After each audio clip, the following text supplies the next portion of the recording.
give it back to you in a sec. Good evening, everyone, and welcome. Thank you so much for attending tonight's event. My name's Celeste. I'm the resident dietitian here at Top to Toe.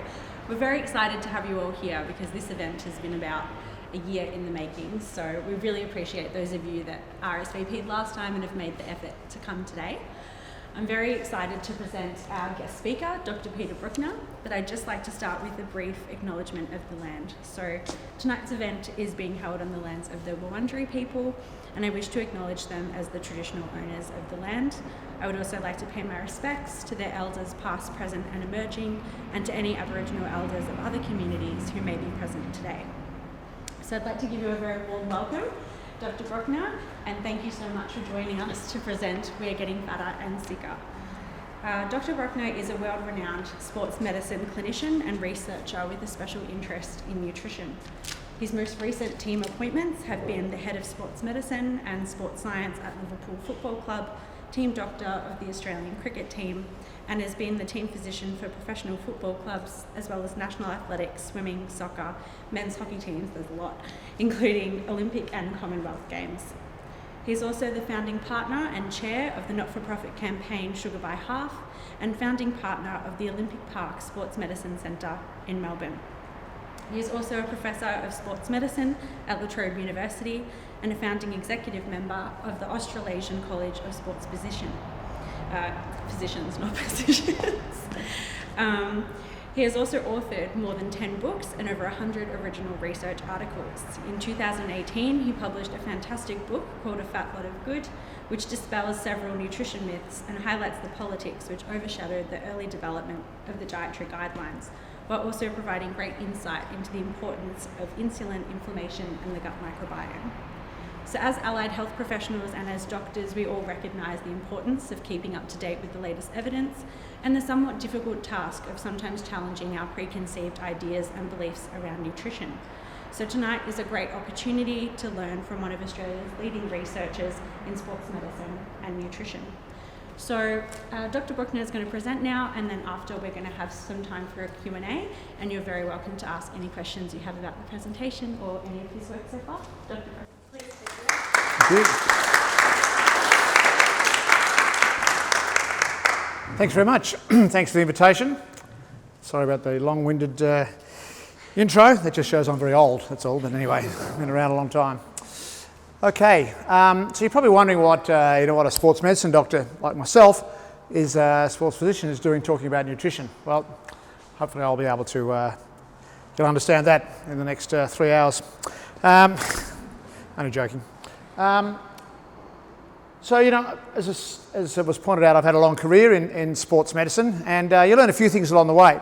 And one of the things you learn along the way is that, when you're involved in a team and they win something, you've got to make sure you jump into the middle of the photo, and that was us winning the World Cup cricket in 2015. But I want to go back to 2012, 10 years ago now, gosh, and I was living in the UK. I was head of sports medicine, sports science at the Liverpool Football Club, and single-handedly responsible for winning the trophies there. The guy holding the trophy had nothing to do with it at all. And if you'd asked me then, how was I? Was I well? And was I fit? And I would have said, yeah, I'm good. I was feeling pretty good. So I was a healthy 60-year-old then, which makes me nearly 70 this year. It's a bit scary. I'm going backwards actually. I'm 50 this year. So I've been on a low-fat diet like everyone else for 30, 40 years. I exercised regularly. My blood sugars were fine. I was healthy. The reality was I probably wasn't quite as healthy as I thought I was. For a start, I had a family history of type 2 diabetes. My father had developed type 2 diabetes exactly the age I was at then. I'd seen what it had done to him, and I was pretty keen not to go down that path, I can tell you. I was overweight, obese, so I was like a lot of sort of middle-aged men, and I called 60 middle-aged. I used to think it was old, but now I think it's middle-aged. I'd probably put on half a kilogram a year for 30 years. The point where I was 15 kilograms overweight, and my kids are starting to poke me in the guts and say, come on, Dad, and I'd shrug my shoulders and say, well, I'm on a low-fat diet and I exercise, I'm doing all the right things, it's not my fault. So I had a BMI of 30 and I was probably 15 kilograms overweight. I was hyperinsulinic. I had a high serum insulin level. Not that that's tested very often, but I was clearly insulin resistant. I had high triglycerides, and I'd had a fatty liver. I'd had a fatty liver for 10 years, something like that. I'd ignored it like a typical doctor. I didn't really understand what a fatty liver was. I figured it was just fat in your liver, and I was on a low-fat diet, and I'd be fine. So every blood test I'd had for a couple of years, every 2 years for 10 years, had shown abnormal liver function consistent with a fatty liver, which I'd done nothing about. So there I was in 2012, and you can see there, it was quite either 6 months pregnant or significantly overweight. But mind you, I wasn't the only one. Something about being involved in football maybe. So there I was, significantly overweight. So around about that time, I started to hear a few whispers that there were some people out there and some colleagues of mine who were suggesting that maybe we had it all wrong diet-wise, that our obsession with fat and avoidance of fat actually may not have been the right thing, and maybe it was carbohydrates and sugars and carbohydrates that were the problem. And I remember hearing that and thinking, nah, don't be silly, that's nonsense. And but I did start to read, and the more I read, the more I sort of started to question it. And I read a book called Good Calories, Bad Calories by a journalist called Gary Taubes, which just blew me away completely. It talked about not only the relative benefits of fats and carbohydrates, but talked about the politics and the history about how the low-fat movement had won out over the low-carb movement 30 or 40 years ago, which I'd always assumed was due to good science and research and so on, but in reality it was due to money and power and ego. So it really just blew me away. And I remember I'd put this book down every night and I'd say, no, we couldn't, the whole of Western society couldn't have been on the wrong diet for the last 40 years, surely not. And the more I read, the more I thought, this might be the case. So I decided it was time for some research. Now, we all know that, research with an n equals 1 is a waste of time, except when the 1 is you, in which case, n equals 1 research becomes very important. So I decided it was time for some n equals 1 research. So I decided I would try for 3 months, I'd go on a low-carb, healthy fat diet. So on day 1, I sort of weighed myself, got my bloods done, and then embarked on this 3 months of pretty strict low-carb, healthy fat diet. Now, what did I eat? So I didn't eat sugar, bread, cereals, pasta, rice, fruit juice, starchy vegetables, margarine, vegetable oils, or processed foods. You're probably thinking, well, that probably doesn't leave very much. So what did I eat instead? Well, I sort of went back to really eating the way that probably my grandparents had eaten. And lots of sort of natural food, if you like, non-starchy vegetables, meat, fish, eggs. We've been told eggs are full of cholesterol, you can't have them, and butter, all that saturated fat, you can't have that, and cream, and olive oil, nuts, and the only fruit I had was berries. So that's what I ate for 3 months. So what happened? Well, the first thing that happened was I stopped being hungry. So instead of sort of having my usual sort of cereal for breakfast at 8 o'clock or whatever, and then getting to sort of 10:30 and thinking, God, it must be lunchtime soon, being starving, I would have my eggs and bacon and avocado or whatever for breakfast, and I didn't need to eat all day. So I went from eating 3 meals and 3 snacks a day to eating 2 meals a day. And I still eat 2 meals, well, I've only eaten 1 meal today, but usually 2 meals a day. So I stopped being hungry. And then I'd weigh myself every week and I kept losing weight. The first week you think, beginner's luck, fluid or whatever. But I just kept losing weight every single week.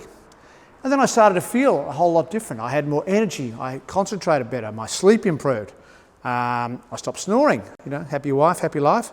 And I had a lot more energy. My exercise capacity improved. So, all these sort of things happened over this 3-month period. So at the end of the 3 months, I jumped on the scale again, and I lost 13 kilograms in 13 weeks. I'd eaten as much as I wanted to. I hadn't restricted the amount that I'd eaten the whole time. I'd eaten as much as I liked, and I'd eaten really well, really enjoyed the food, and lost 13 kilograms. And I remember thinking, that, this losing weight's supposed to be really hard. I sort of felt almost guilty that it was just so easy to lose weight. Lost this 13 kilograms in 13 weeks. So it's quite remarkable. So I won't bore you with sort of all my results and so on, but just these are my liver function tests, and you can see 2005, 7, 11, and 2013, and you can see here this is the ALT, which is probably the most sensitive for fatty liver. You can see pretty consistent the whole way through.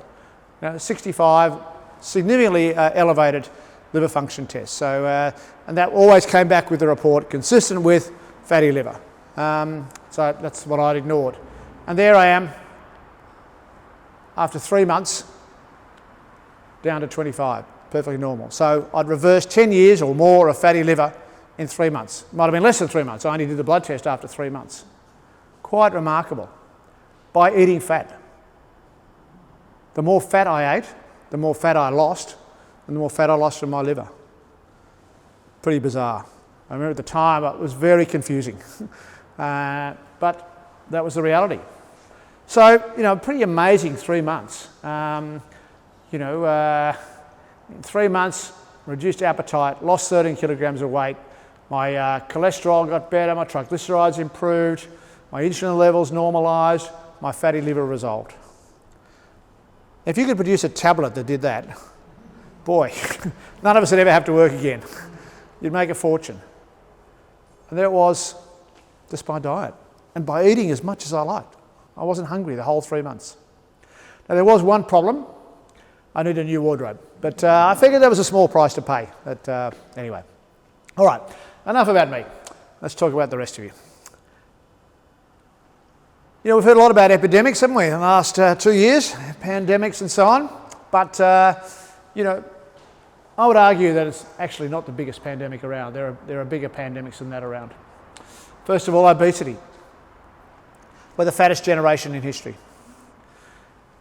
I'm a sports nut, and I love the Olympics, and we always love to be see the medal tally in the Olympics, don't we? Australia loves to be in the top 6 in the medal tally. Well, here we are. We're in the top 6 in the obesity medal tally. That's something to be proud of, isn't it? We're right up there. Haven't quite got up to the US yet, but we're working on it. So, massively obese and overweight in Australia. Just crazy. 7 in 10 Australian men are overweight or obese. Half our women and more than a quarter of our children overweight or obese. Now, when I was at school, it was a long time ago, we had one overweight kid in our whole school. Called him Fatty, that's what you did in those days, not politically correct. Nowadays, a third of kids probably are overweight or obese. TVs are slimmer, people are bigger. And kids, how can so many kids be overweight? And how can a country like Australia, we're well educated, we're supposedly a healthy country, we've got a great climate, we're outside, how can we be one of the fattest countries in the world? What are we doing wrong? And similarly with youngsters, we're number 4th in the world, the percentage of obese youngsters, teenagers. And why does it matter? Why do we care about whether people are overweight? Well, we know that there's a relationship between being overweight and mortality. And once you get to that overweight, and particularly to the obese level, risk of death goes up. So yes, it is something we should be worried about. All right, the next epidemic, type 2 diabetes. 280 Australians develop diabetes every day, 1 every 5 minutes. So in the 10 minutes I've been speaking, 2 more diabetics have been diagnosed in Australia. Nearly 2 million Australians have diabetes. 100,000 a year. The annual cost, that's actually, I need to update that figure, it's now 19 billion, the annual cost. $19 billion spent on diabetes and its complications. 19 billion, imagine what we could do with $19 billion.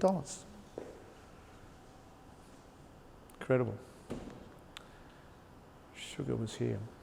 And it's not, as you know, it's not the diabetes per se, it's all the complications of diabetes, the arterial problems, cardiovascular, the eyes, Diabetes is the most common cause of blindness, it's the most common cause of amputations, the most common cause of kidney disease. Some people say that everyone who has a heart attack is an undiagnosed diabetic, and so on. Alzheimer's, dementia, all related to diabetes. Huge problem. And this is Paul Zimmet, very well-known Australian, Melbourne endocrinologist, speaking in a lecture in the United States a few years ago. The diabetes epidemic, obesity and type 2 diabetes, is likely to be the biggest epidemic in human history. The biggest epidemic in human history. Now, we've shut the whole world down for 2 years for a pandemic that's not as big as this. And yet, we never even talk about it. You don't have the front page of, you don't have the Premier getting up and, or the Chief Health Officer, waxing lyrical about the diabetes epidemic. Why not? This is the biggest epidemic around. Fatty liver disease. I mentioned my fatty liver disease. I felt much better when I found out that 1 in 3 Australians have fatty liver disease. Yet most of them don't even know it. 1 in 3 Australians. Fatty liver is pre-diabetes. It's a precursor of diabetes. And I love this from Roy Taylor, professor in Newcastle. Before the diagnosis of type 2 diabetes, there is a long silent scream from the liver. If you've got fatty liver, you are heading towards diabetes. And I have no doubt that if I'd continued on the way I'd been eating, I'd be a fully fledged type 2 diabetic for the last few years. I had all the signs there of fatty liver. Dental disease.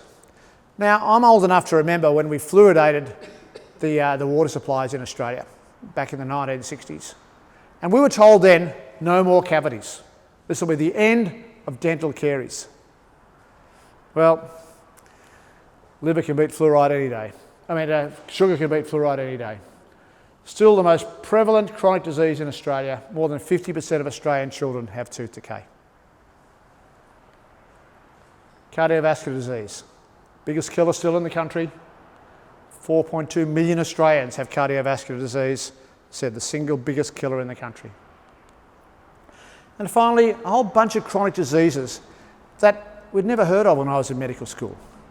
Things like gluten disease, Alzheimer's, things like that just weren't even around 30 years ago, 40 years ago, 50 years ago. Anyway, we won't go into that.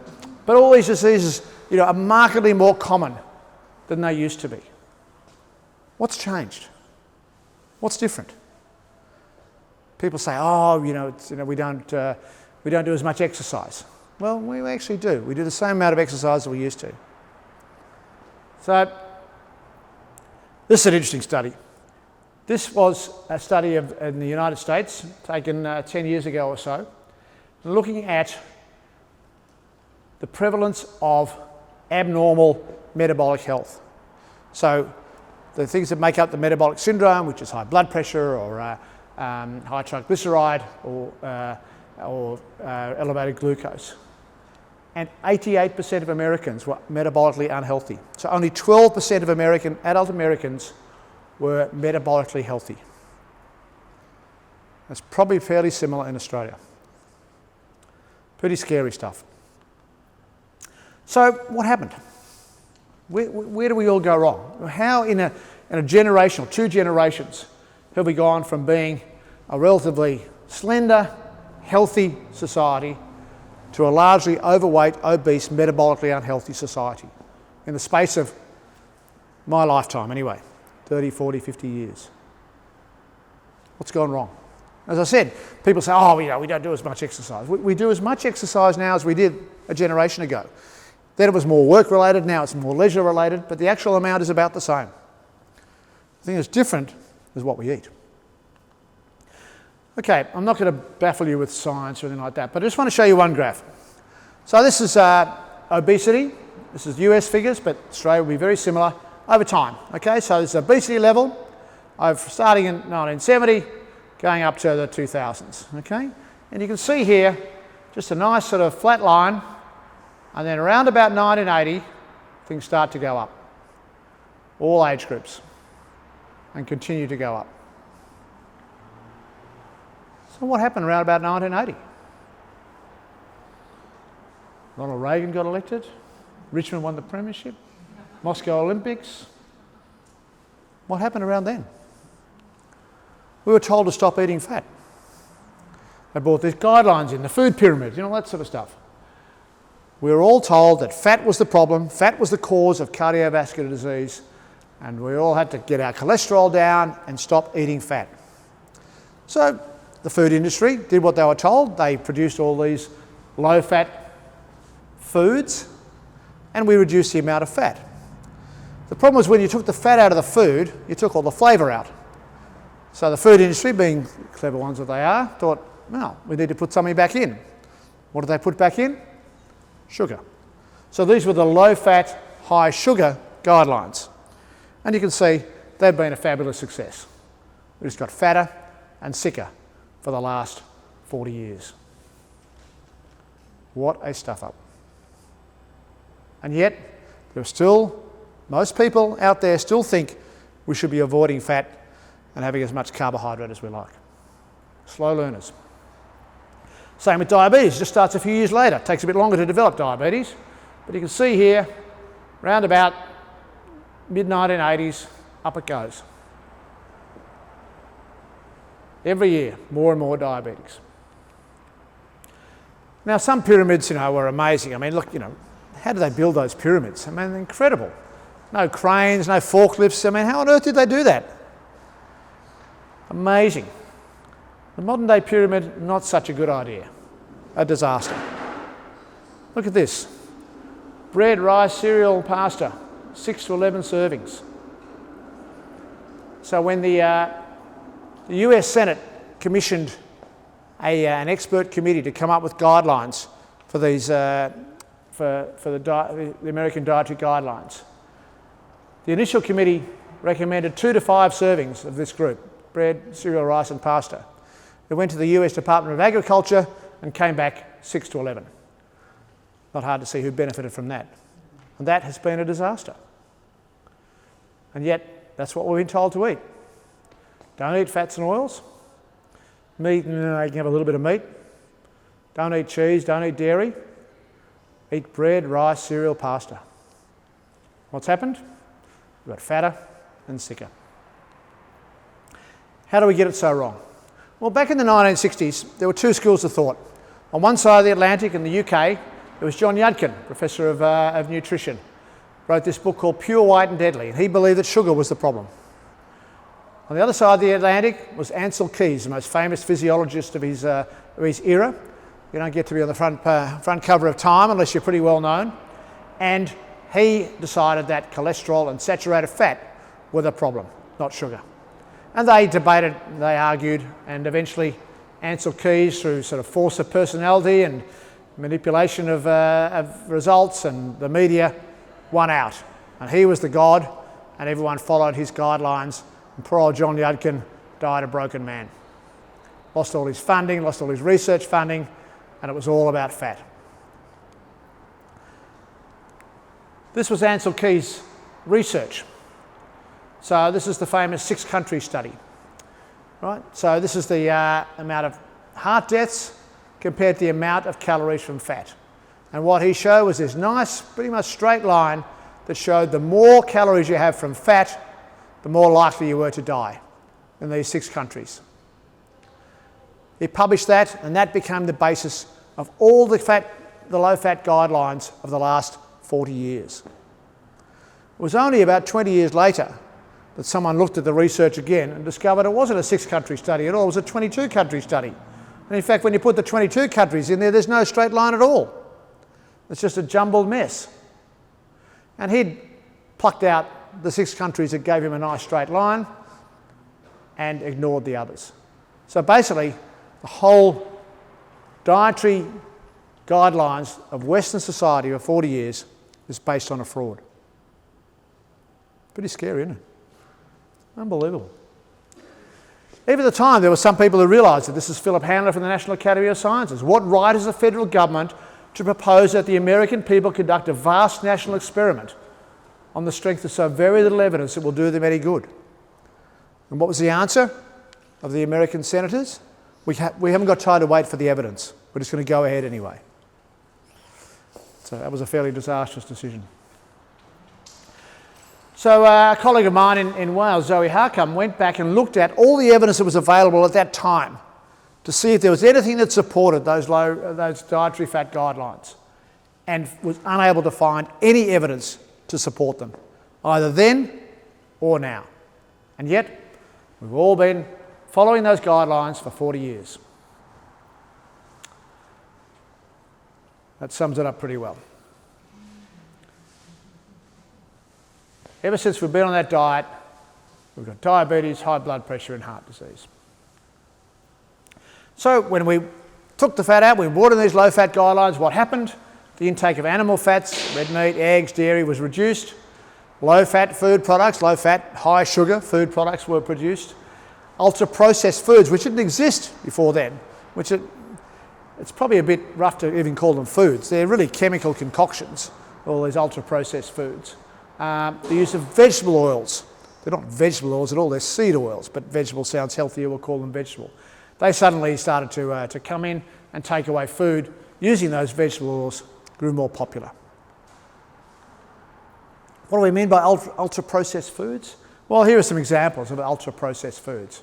Processed meats, breakfast cereals, soups, fizzy drinks, chicken nuggets, cake, chocolate ice cream, all these sort of ready-to-heat meals. Ultra-processed foods didn't exist in my grandparents' day.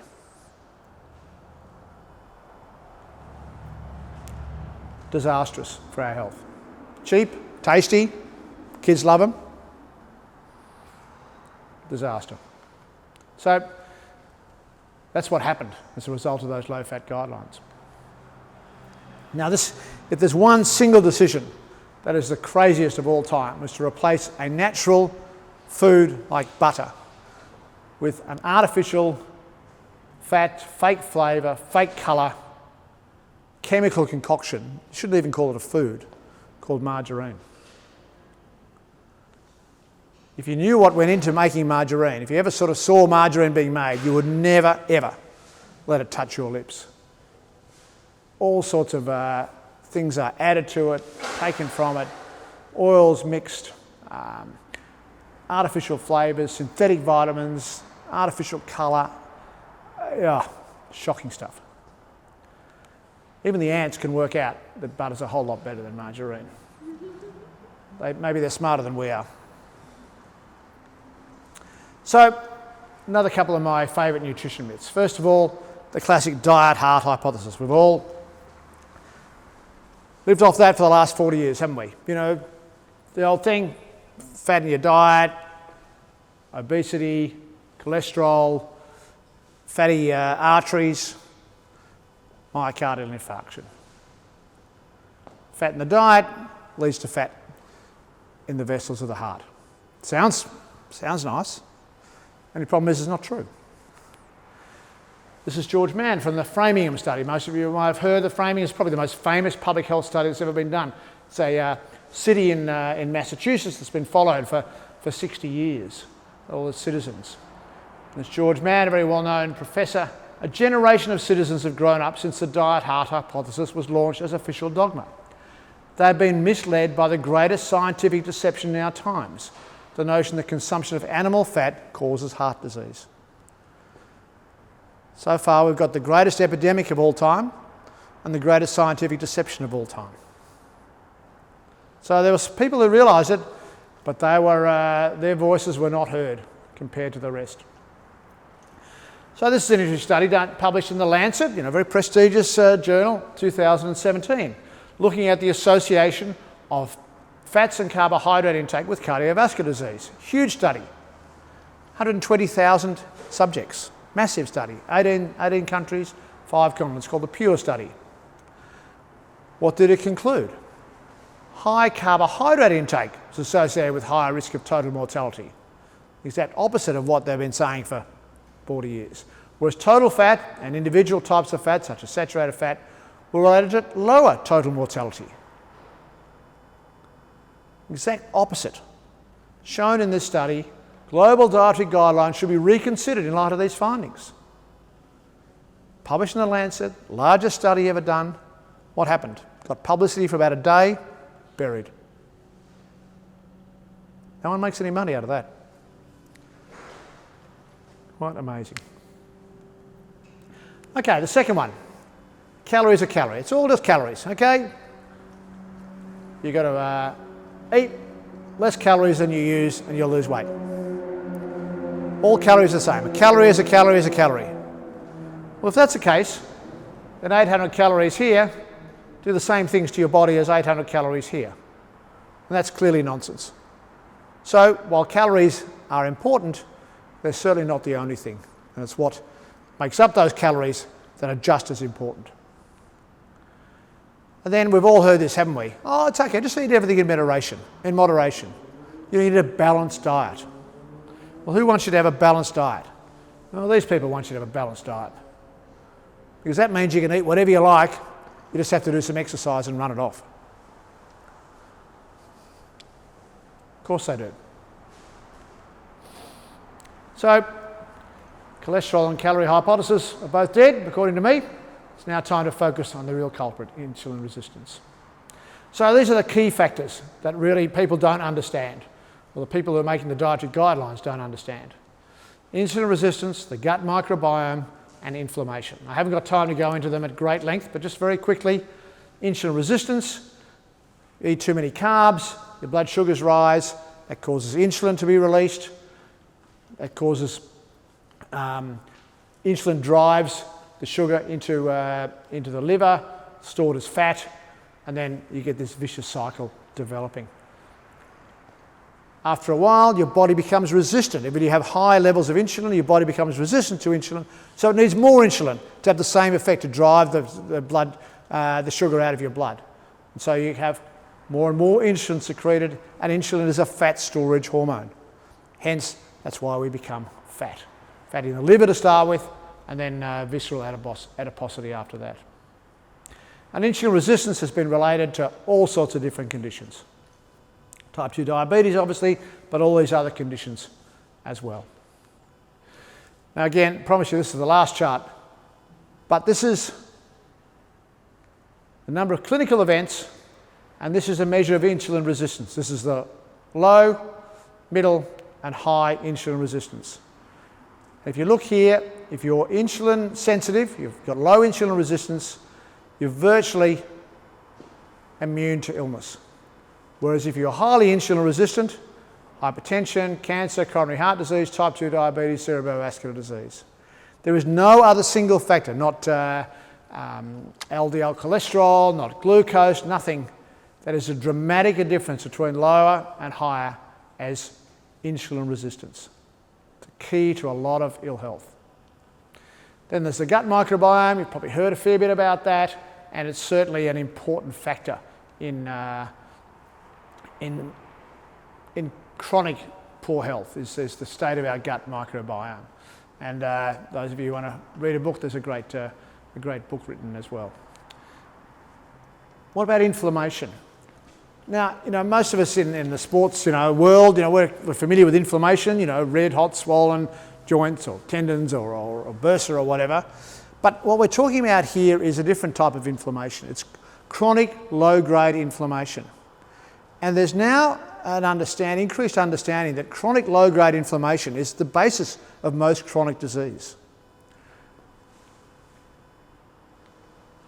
Type 2 diabetes, atherosclerosis, chronic fatigue, all sorts of different diseases now appear to have an inflammatory component. Even mental illness, depression, anxiety. There's a great book called The Inflamed Mind by Edward Bulmore, who's a professor of psychiatry at Queen's University in London, talking about the role of inflammation in mental disease. So inflammation is at the core of a lot of these conditions. So abnormal gut microbiome, inflammation, and insulin resistance. Between those three are the cause of most chronic disease. I first got exposed to inflammation in my role with the cricket team. And we were in India, and one of the players in the team had a lot of trouble with his knee. And he'd had knee pain for a couple of years to the point where he'd had to stop playing. And he'd seen everyone. He was from Sydney, so he'd seen every specialist in in Sydney, no one could work out what was wrong with him. And eventually he'd had MRIs, he'd had arthroscopies and so on. Eventually a clever rheumatologist diagnosed him with seronegative arthritis, which is similar to rheumatoid, but it's not rheumatoid, but it's a first cousin of rheumatoid. Put him on some sort of, serious drugs, methotrexate and prednisolone initially, and then one of the more powerful autoimmune type drugs. And when I met him, he'd resumed playing. He was still unable to train fully, but he was injecting himself with this drug every 2 weeks, every 14 days. And he told me that about day 10 or 11 of the fortnight, his knee would start to ache, and he'd be reminded that it was time for his injection. And he was able to sort of train. As I said, he wasn't training fully, but he was on the verge of the team. He wasn't in the team at this stage, but he was sort of in the squad. Anyway, this was just after I'd lost my weight, and he came up to me one day and he said, "Look, I'm 2 or 3 kilograms overweight. I'd like to lose some weight. Can you help me do what you did, which was low carb?" So he went on a low carb diet, which in India is not that easy to do. Lots of rice and naan and all those nice things. But anyway, the good thing about athletes is they're pretty disciplined. So he was very strict. He went on this low carb diet in India. And he came up to me 3 weeks later. He said, "Doc, I forgot to take my injection last week. Should I take it today?" And of course I pretended that was exactly what I'd expected. And I thought, yeah, well, of course, having no idea. And I said, "No, why don't you wait and see what happened?" Anyway, to cut a long story short, he did not require any more injections. So this drug that was costing $15,000 a year, injecting it twice a week to keep his seronegative arthritis under control, was no longer necessary. He'd resolved his inflammation by removing the sources of inflammation from his diet. Quite remarkable. He's continued on. He was then able to increase his training, and within 12 months, he was in the top 10 batsmen in the world. Amazing story. So what causes inflammation? Well, poor diet. And we know that there are various dietary factors, sugar being one, processed carbohydrates, processed foods, vegetable oils, we'll come back to them a bit later, inflammatory in nature, visceral obesity. So the same diet that causes visceral obesity, the obesity itself is inflammatory. The adipocytes secrete inflammatory cytokines. So they had an add-on effect. But once you're obese, you're also inflamed. And then there's a whole bunch of other lifestyle factors, I hate that word, but lifestyle factors, sedentary behaviour, poor sleep, stress, alcohol, smoking, lack of sun. All these things have been shown to affect inflammation. And and most of them you can do something about. You can remove those from your lifestyle, and it has a dramatic effect on inflammation, that chronic low-grade inflammation that's the cause of all those conditions. So we used to think that, for instance, atherosclerosis was all due to cholesterol. But now the understanding is that it's actually the inflammation that damages the lining of the arterial wall and sort of attracts the passing cholesterol, if you like. So it's actually the inflammation that is the underlying thing rather than the cholesterol. But let's get back to sugar, because that's probably the single public enemy number one. We're in the midst of a sugar-demic. Sugar is everywhere. How much are we eating? Well, I don't want to pick on any one particular source of sugar, but let's talk about Coke, shall we? Soft drinks are an enormous source of sugar. So, in a 600 ml bottle of Coke, there is 16 teaspoons of sugar, 16 sachets of sugar. Now, you would never let your kid eat 16 sachets of sugar, would you? You'd be horrified. And yet we're very happy for kids to have a bottle of Coke. 16 teaspoons of sugar. It's not just Coke. We won't just pick on Coke. Let's just have a look at a couple of these. Let's have a look at just juice, apple juice. Tiny little carton, 200 ml. You put it in your kids' play lunch. 200 ml of apple juice. 5 teaspoons of sugar. Exactly the same amount per ml as Coke. But apple juice is healthy, isn't it? I don't think so. Apples might be, but not apple juice. Basically take all the goodness out of it and just leave the sugar in the water. Let's have a look at Powerade. Healthy, sports drink, great. What's Powerade? 8.5 teaspoons of sugar. It's basically sugar and water. Red Bull, okay?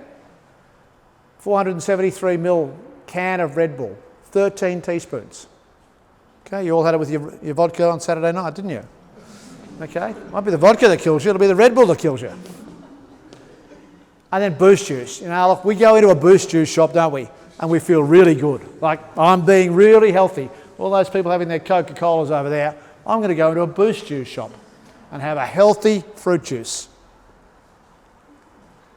Boost juice, blueberry blast, low-fat smoothie. Boy, now that sounds as healthy as you can get, right? 22 teaspoons of sugar. 22 teaspoons. Unbelievable. These things. Cereal-coated sugars, as I call them. You know, brilliant. I mean, look at the colour, the clever marketing, all the little people and animals and so on. Brilliant. You know, mummy, give me that, as you walk down the supermarket aisle.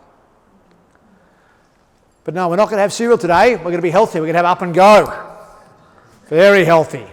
What's in Up and Go then? Well, there's water, there's some skim milk powder, sure, sugar. 4 teaspoons in a little 200 ml packet. Vegetable oils, starch, corn syrup, flavours, gums. Oh, it must be good. It's got a Health Star rating of 4.5. Must be healthy then. 4 teaspoons of sugar in a little box like that. You know, the people who do the Health Star ratings is the food industry. It's not independent. It's letting the fox into the chicken coop, I think, really. You'd be amazed how many processed foods contain added sugar.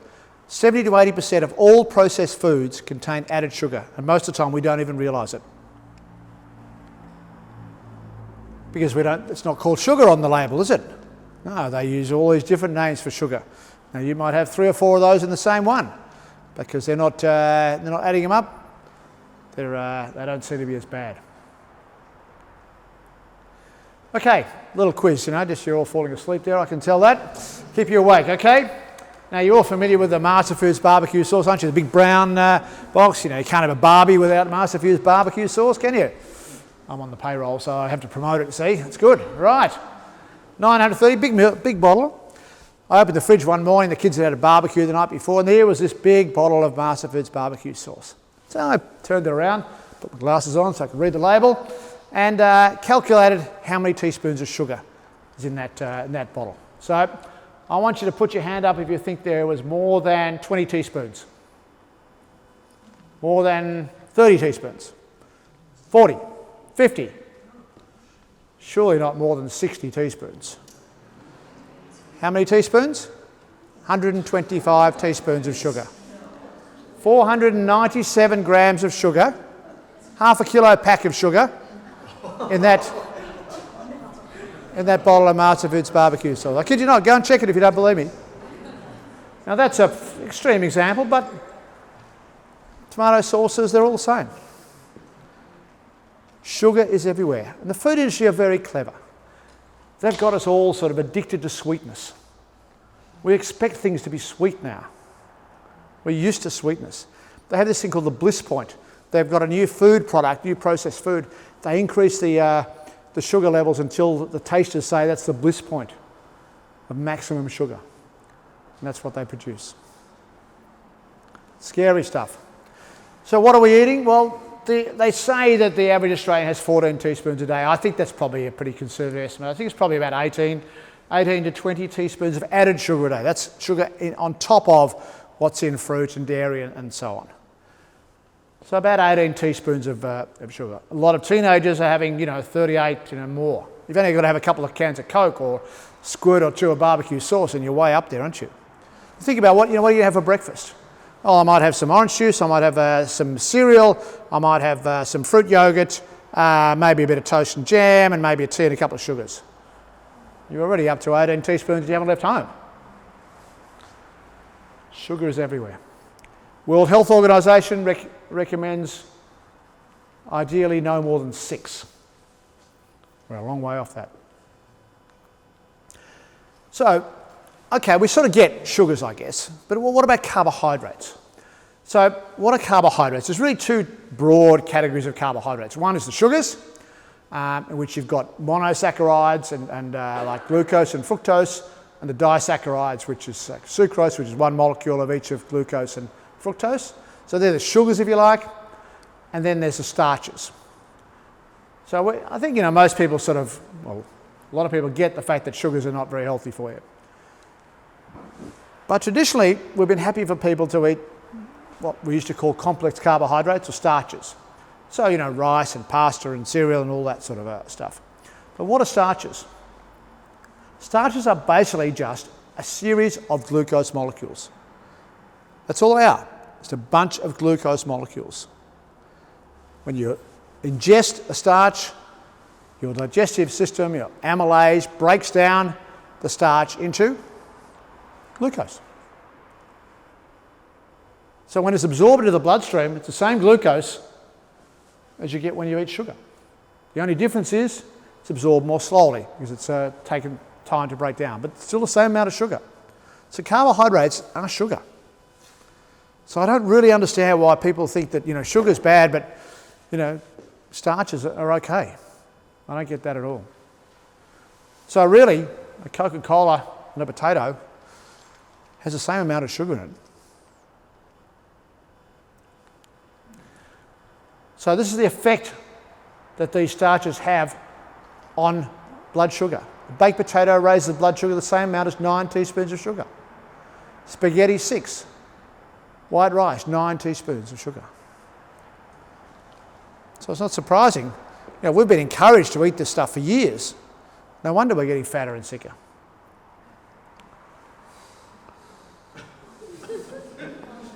Excuse the language.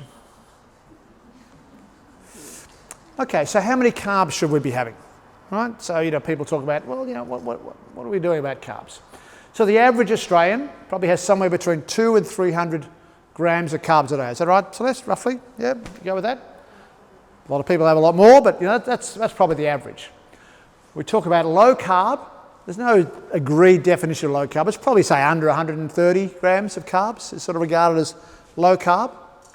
And then when you get extreme low carb, you get down into ketosis, which is less than 30 to 50 grams per day. Now, you've probably heard the word ketosis or the keto diet or something like that. It's been very popular over the last few years. And, we have some very eminent professors who are promoting the keto diet. We've got Professor Kardashian, who's a big promoter of it, and Professor Berry is also a big promoter of this. And they have a large influence on things. And so what ketosis is really is we have two fuel systems, basically.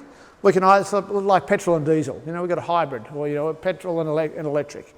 We're hybrid. We can run off carbohydrates or we can run off fat. Now the body will preferentially, if there's carbohydrates around, the body likes to use carbohydrates. So they'll use carbohydrates. But if there's no carbohydrate around, in other words, if we're down this sort of level, there's virtually no carbohydrate in your diet, then we're going to start using fat as a fuel. And where do we get that fat from? Well, we get it from our body fat, our adipose tissue, as well as from the food we eat. So if we reduce our carbohydrate intake to such a low level, we start breaking down fats in the form of ketone bodies, hence the term ketogenic diet or ketosis or keto diet. And so we burn our fat. We literally become fat burners. And consequently, it's a very effective method of weight loss. So that's the ketosis. Now, does that mean everyone, you've all got to go home and, empty your pantries and get rid of all those nasty carbohydrates and all become ketos? No. It really depends on the individual. And really depends on your level of insulin resistance. So we've all got a sort of an amount of carbohydrate that's right for you. Now, if you're morbidly obese, you're type 2 diabetic or whatever, then you probably should be down the lower end of the scale of carbohydrates. But on the other hand, if you're fit, young, healthy, insulin sensitive, you can have 120, 150 grams of carbs a day and be quite healthy. There's a right amount for everyone, and you've sort of got to find your level, I guess, in a way. I mean, for me, I was probably 30 to 40 grams of carbs for those 3 months. I went on that initial diet. Then I backed off a little bit, and I'm probably on, 60, 80 grams of carbs a day at the moment. And that sort of keeps my weight reasonably steady. It keeps my blood in control, and my fatty liver hasn't come back, you'll be pleased to know. So it really depends on how much, the degree of insulin resistance that you are. We all have an ideal amount of carbohydrate. People say, I could never give up bread. I couldn't give up bread. Well, you can give up bread, but there's also low-carb breads around that you can either bake yourself, or now there are more and more commercial low-carb breads around. Okay, so what about these low-carb or ketogenic diets? Is there evidence that they work? Well, there's 3 proven ways to lose weight. Okay? The first is bariatric surgery. Okay? Chop half your liver out, or bypass your stomach out, or bypass your stomach, and you lose weight. Absolutely. Clear evidence that it works. Pretty drastic. A lot of side effects. Not a very nice way to live, but as a last resort, maybe. But the way they're trying to encourage it is the first resort. Not a great idea. Second way is a very low-calorie, low-fat diet. Okay? So if you go on to a 600 to 800 calorie a day diet, you'll lose weight. Absolutely. But I defy anyone here to maintain an 800 calorie a day diet for any length of time. You become hungry and angry, and really difficult to maintain that sort of diet. What happens when you go on a diet like that? Your body goes into starvation mode, it slows down its metabolic rate. Then you break the diet and you go back to your original diet, and you've got this slow metabolic rate, you finish up putting on more weight than when you started. So yes, it works, but very hard to maintain. The third way is a low-carb, healthy fat diet. And I would argue that it's the most practical one because you can maintain it. You're not hungry. You don't have that hunger. You can eat as much as you like, you're just not as hungry. Dramatic difference in the amount of hunger. So that's why I think it's more effective to lose weight that way. There have been 62 randomised controlled trials comparing low carb and low fat, and it comes out clearly in favour of low carb. 53 to 7, and then for those that are statistically, I always have trouble with that, statistically significant, 31 to 0 in favour of low carb. What about type 2 diabetes? Now, think about type 2 diabetes. What is type 2 diabetes? It's basically a condition where you don't tolerate carbohydrates, right? That's what it is. We don't tolerate carbohydrates. What is the recommended diet for someone with type 2 diabetes? A low-fat, high-carbohydrate diet. So we're recommending a high-carbohydrate diet to people who are carbohydrate intolerant. How stupid is that? We've been so obsessed about this fat thing, all based on a fraud, that we've lost sight of the fact that it's actually carbs that are the problem, not fat. So you put a type 2 diabetic on a high carbohydrate diet, and they'll stay type 2 diabetic all their lives and probably finish up on insulin. And yet we still, I'm sure you don't, Celeste, but some of your colleagues still recommend a high carbohydrate diet for people with type 2 diabetes. It's just, if you think about it, which clearly the medical profession hasn't thought about, because as soon as you graduate you put your mind into neutral, never think again. It's unbelievable that we should be recommending that, and we all just accept it. So, I quite liked that headline, low carb diet can help, right under the dairy milk ad. Not sure whether that was coincidence or not, but someone had a sense of humour, I think. We're told in medical school, and doctors are still told now, that type 2 diabetes is an irreversible condition. You know, hello Mrs. Jones, I've got some bad news for you. You know, you've got type 2 diabetes. Oh, what can I do about it? Well, there's nothing you can do about it. It's irreversible. Wrong. That's just absolutely wrong. Roy Taylor and others have shown that type 2 diabetes is reversible. You can actually put type 2 diabetes into remission. Reduce your HbA1c and your blood glucose to non-diabetic levels by reducing your carbohydrate intake. Lots of research to show it. There's a group in the US called Verta. They had people on it for a year and 60% reversed their type 2 diabetes. 94% of people on insulin reduced or eliminated usage. Average of HbA1c doesn't sound much, minus 1.3. That's a massive reduction in HbA1c. That's just an example of some of the studies that have been done. But the problem is, you know, at the moment we tend to wait till someone's diagnosed with type 2 diabetes. But you don't develop type 2 diabetes overnight. You might be diagnosed overnight, but it doesn't develop overnight. It develops over 10, 15, 20 years of gradually becoming more and more insulin resistant. And that's why we need to tackle it way, way earlier. But again, no one seems to be interested in doing that. Okay, fatty liver disease. Fatty liver disease is basically due to fructose. Fructose, which is 50% of table sugar, and found in lots of sweet things, fruit and so on. So eliminate fructose from your diet and you'll get rid of your fatty liver. Obesity and cancer.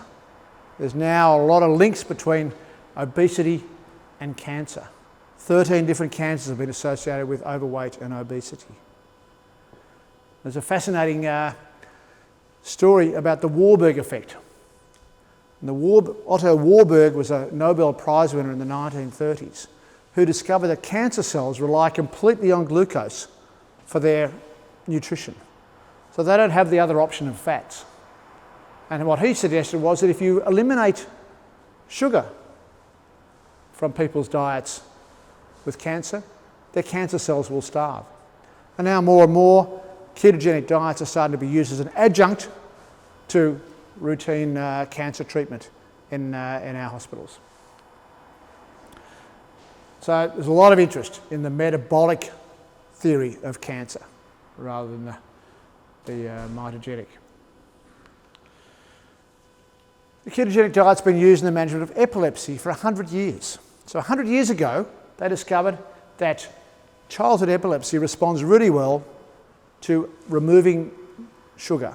So to a ketogenic diet, putting people on a ketogenic, low carbohydrate, high sugar diet, they do very well.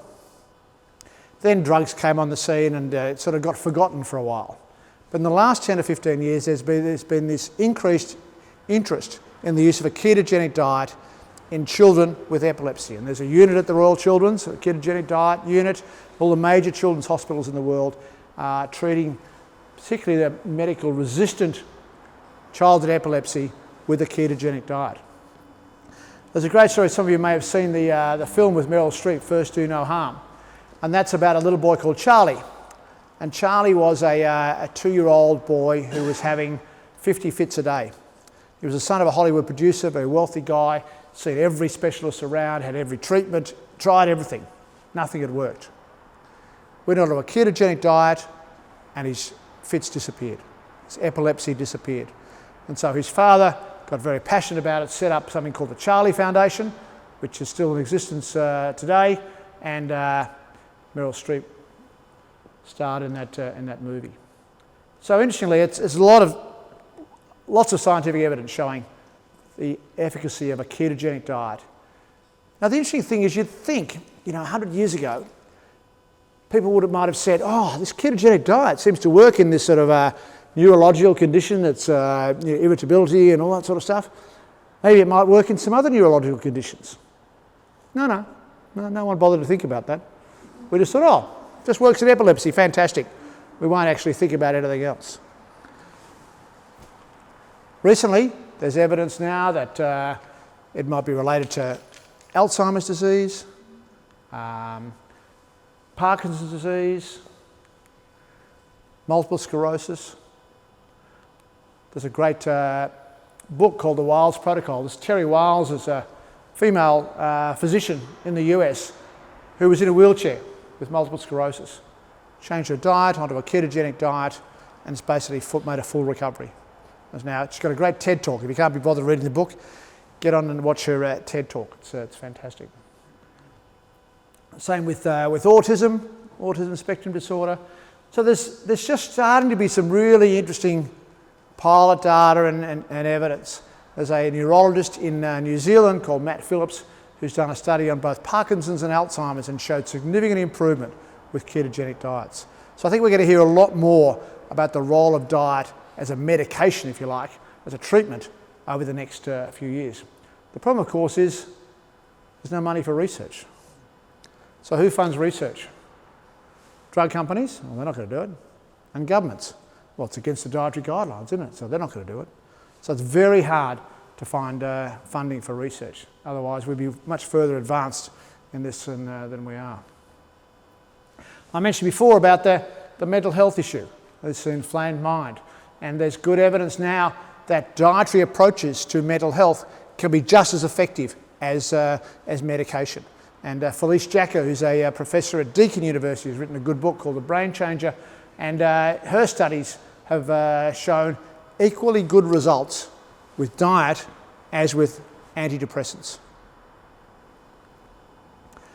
PCOS, polycystic ovary syndrome, it's been known for some time that it was basically due to insulin resistance. And yet, not recognised, not talked about. Huge problem in our society. Most common cause of infertility, PCOS. And we can fix it. We don't. You know, we can put these guys out of business, the IVF people. Let's get them on a proper diet. Quite interestingly, infertility is thought to be basically inflammatory. And there's now a lot of work being done on dietary approaches to infertility, which sounds ridiculous, doesn't it? But absolutely true. So there's a whole lot of really interesting research areas at the moment looking at the effect of ketogenic diet and the management of chronic disease, and I think we're going to hear a lot more about it.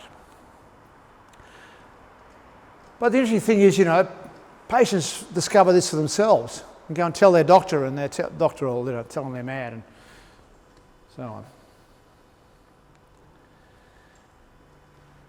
This is going to be a game changer.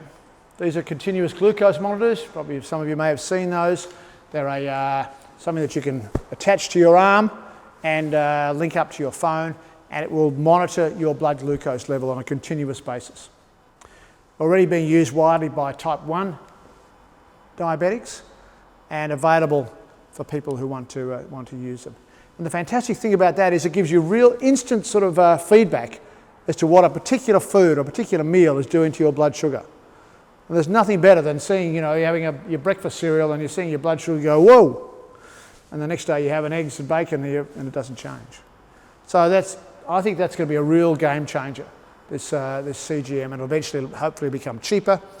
I think there's already one company that's put out a watch that claims to be able to measure your glucose continuously, and I think that'll be a massive game changer if we can do that. So people can see instantly what happens when they have a can of Coke or they have a beer or whatever, and then that'll be really important, I think.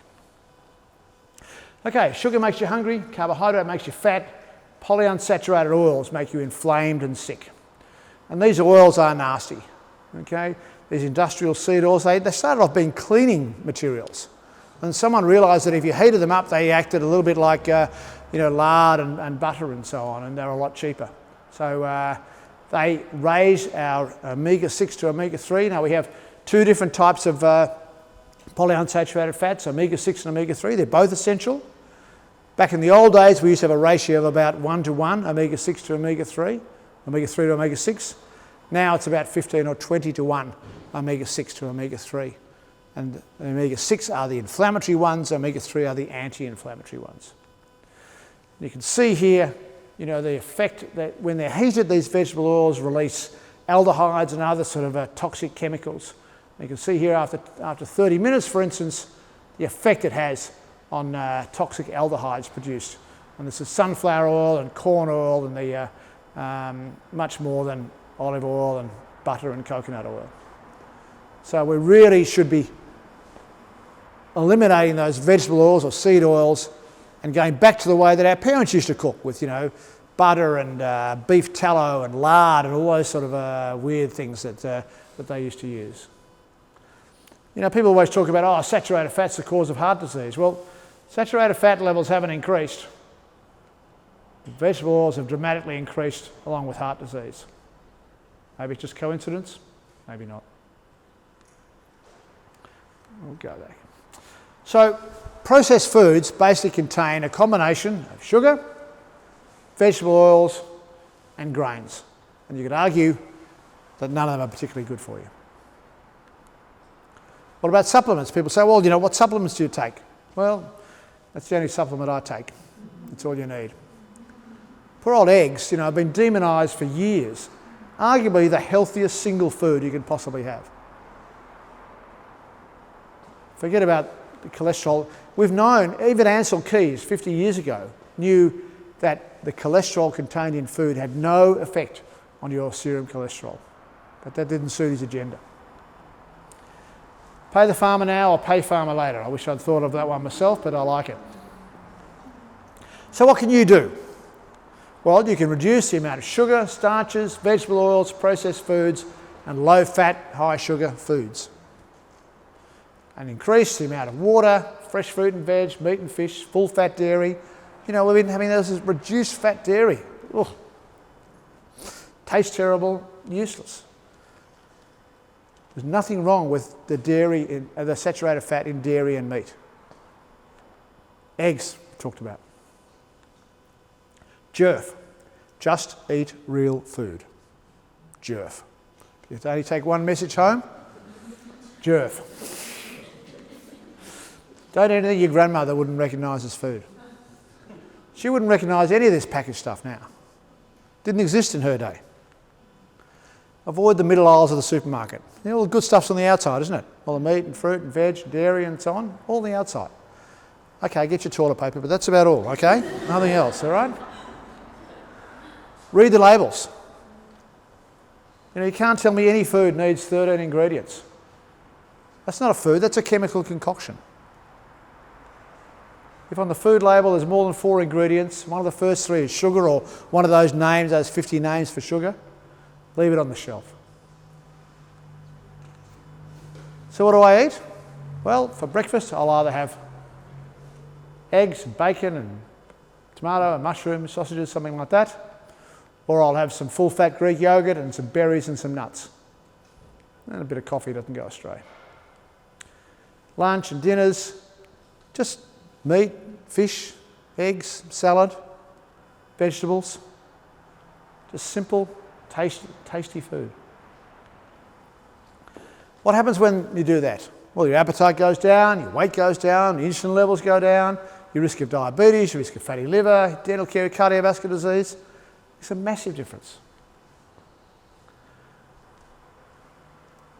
One of the interesting things about COVID is there's been very little attention paid to our metabolic health, and it's been clearly shown that the people who get into trouble with COVID are those who have metabolic health abnormalities, in particular obesity, hypertension and diabetes are the big 3.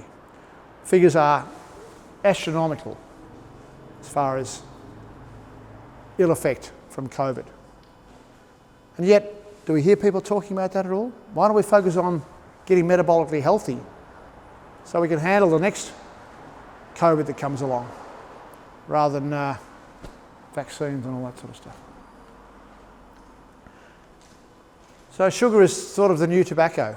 It took 30 or 40 years to convince people that tobacco was a problem. It's going to take just as long for sugar. The tobacco industry, very powerful, pulled out all stops to prevent that happening. The food industry doing exactly the same.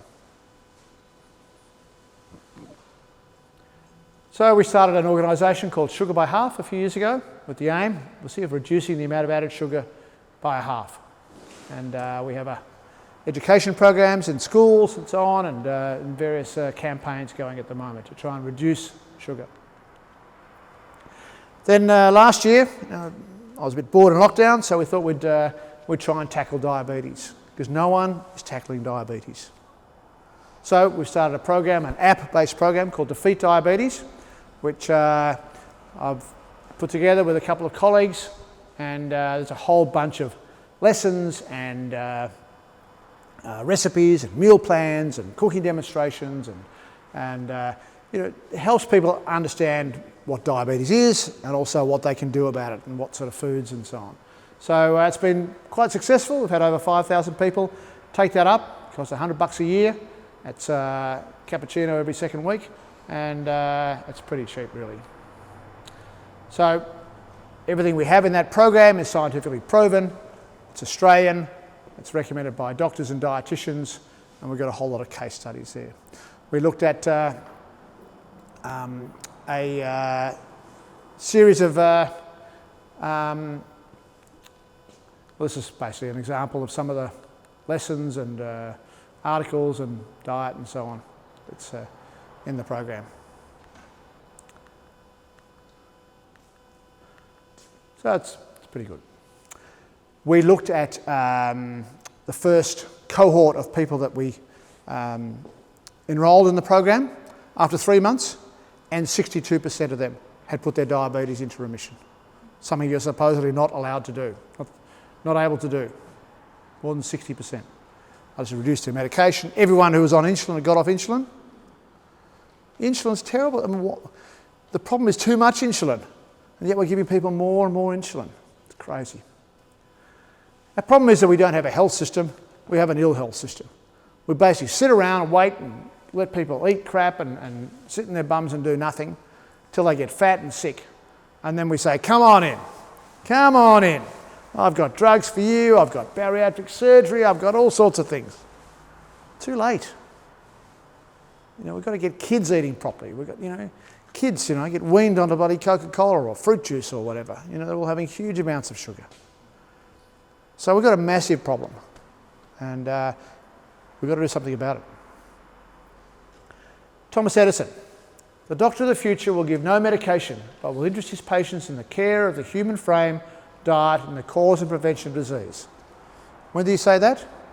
1903. Slow learners, aren't we? The World Health Organization a few years ago said that by 2020, we're already there, 2/3 of all disease worldwide will be the result of lifestyle choices. Does that mean that 2/3 of the health budget will be on lifestyle? Or 2/3 of the medical school teaching will be on lifestyle? No. Why not? This was 100 years ago, this is 2,000 years ago. When diet is wrong, medicine is of no use. When diet is correct, medicine is of no need.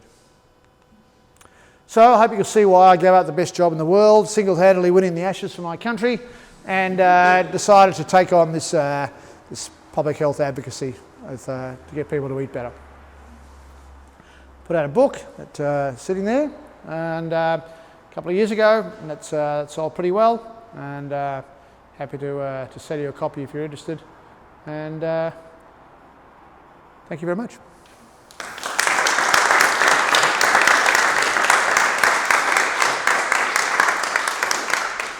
So I've probably gone way over time, but we've got time for a few questions or a couple of questions.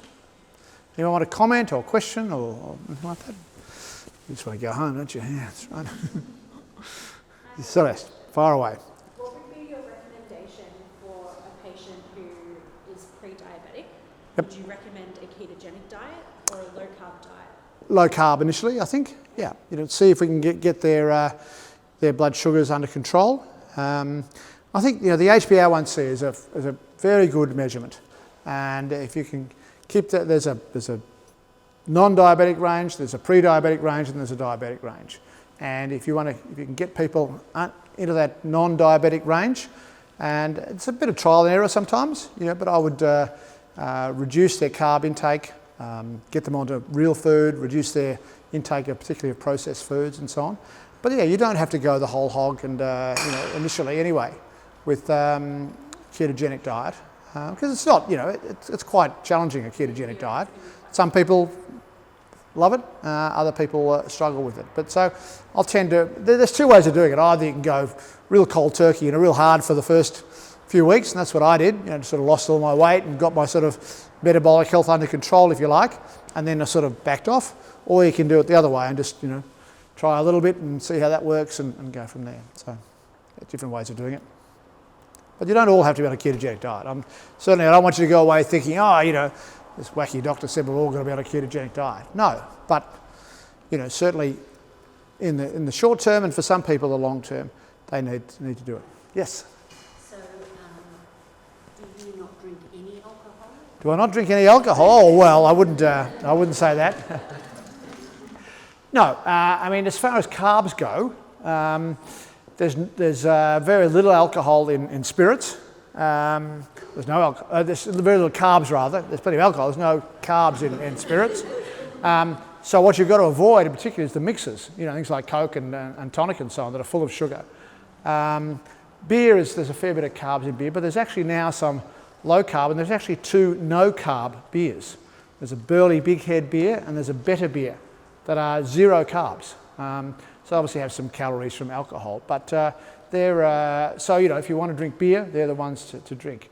I've never drunk a lot anyway, but I'll have the odd beer or something, or I'll have a red or white wine. And dry red or white wine has about 3 grams of carbs a glass, so it's not too bad.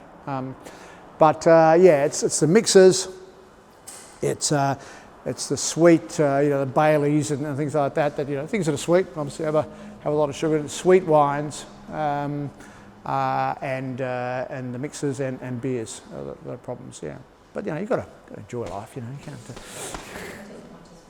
I just had a question about drinks with no sugar, advertisers no sugar drinks, like Coke no sugar, Yep. things like that. Yep. Obviously they've got They got artificial sweetness. Yeah. Where do they sort of stand in there? Yeah, somewhere in the middle, I think. Artificial sweeteners are probably better than sugar, but they're not as good as no sweeteners. And there's certainly concerns about some of the artificial sweeteners, and that there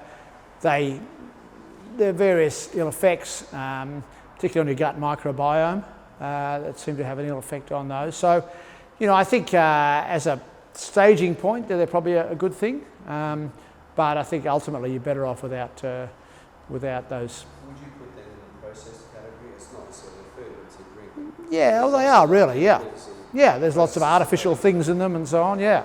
So It freaked me out with the margarine thing, that chart's great. The stuff that's in there, that's unbelievable. Yeah, but there's just a lot of stuff in food that we just don't need. It's just. So in your research, when you're researching obviously the big food industries behind all the terminology and things, Yeah.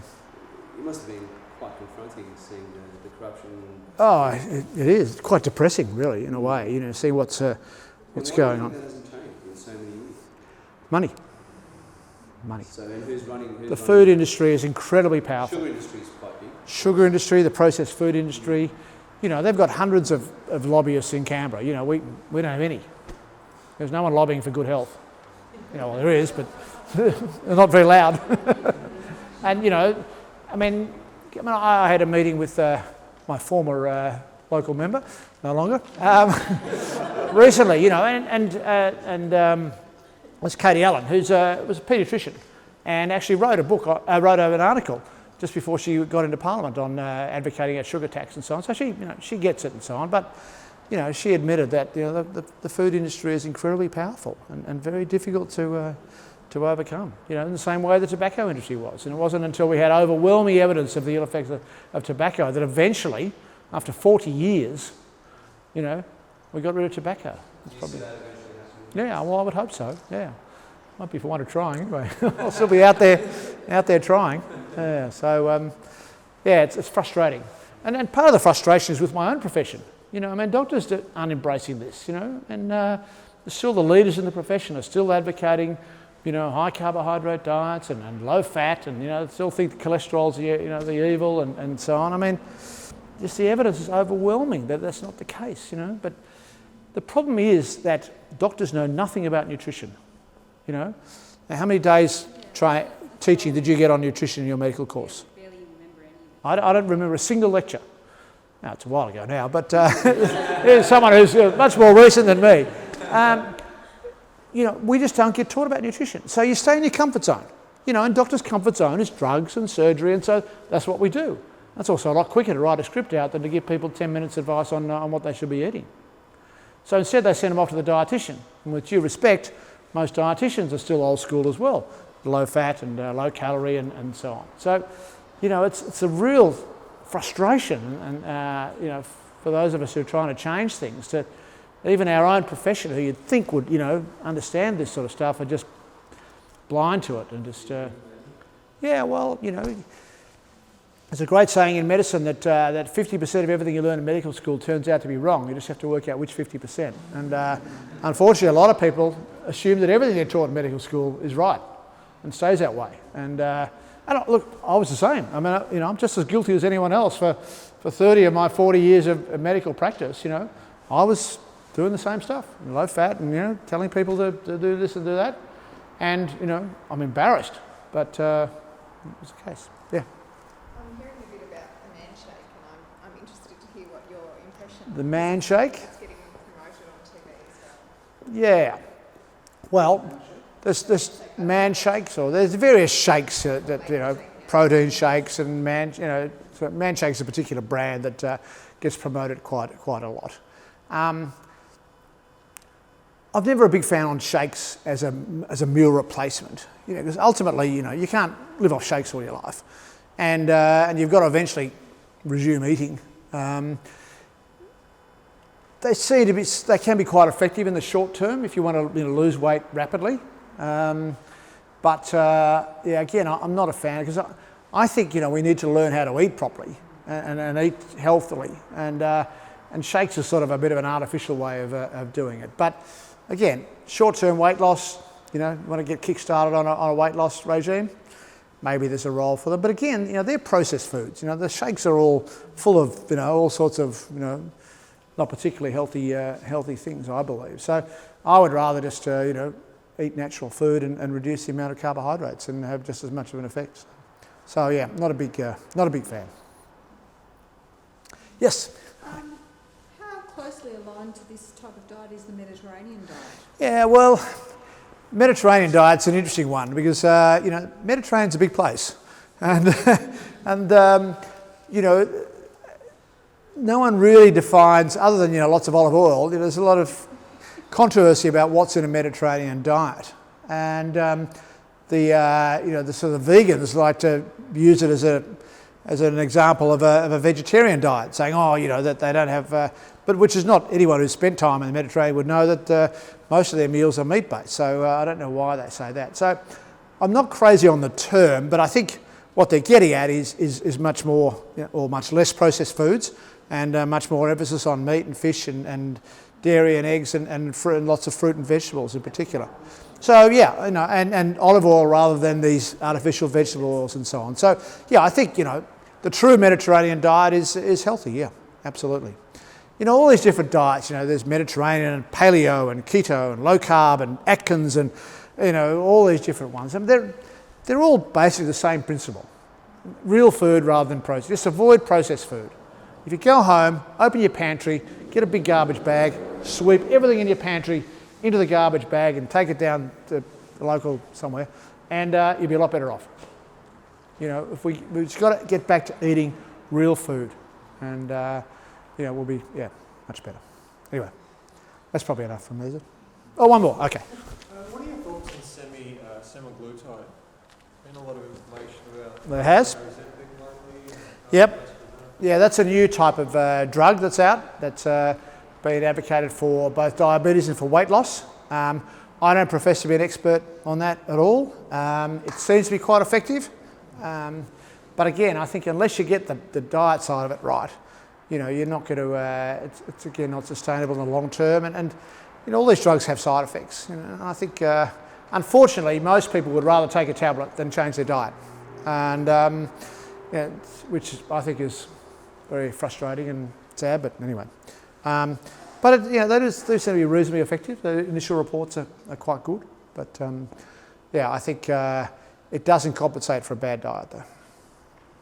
Did you want? Yeah. Can you 3 months. Is that a reasonable time frame if you did pre and post? Yeah, I reckon it is. Yeah, Diabetes? yeah, I felt it was about right. Often the first week or two, if you go onto a ketogenic diet, you don't feel that great. You get this thing called keto flu. So you actually feel a bit sort of fluey and under the weather. And the reason for that is low salt. Now, you know, we're all told, oh, don't have salt. Well, if you think about it, where does all of our salt come from? It's all in processed foods. And if we have a lot of processed foods, we have too much salt. But on the other hand, if you go cold turkey and stop eating processed foods completely, you have no salt, or virtually no salt. So I actually add salt to lots of things I do. And that's the reason you feel a bit crappy the first couple of weeks on this keto diet. You actually have to, you know, get into the mindset of adding salt, all the things we've been... It's quite counterintuitive, this whole thing. You know, we've been told for years, you know, no fat, no salt, you know, and it's the opposite. And that's quite... I found it quite difficult personally, and I think other people do as well. That's it, Michael. Celeste, thank you. Well, thank you very much.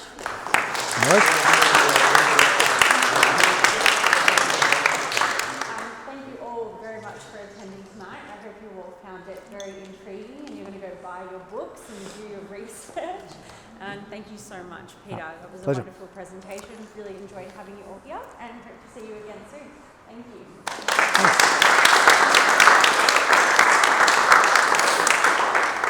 Yeah, thanks very much for having me and for putting this on. I mean, it's terrific that you do this sort of thing, and yeah, I appreciate the opportunity. Good. Thanks, Ben. Appreciate it. Yep. So if anyone wants a book, I've got some books.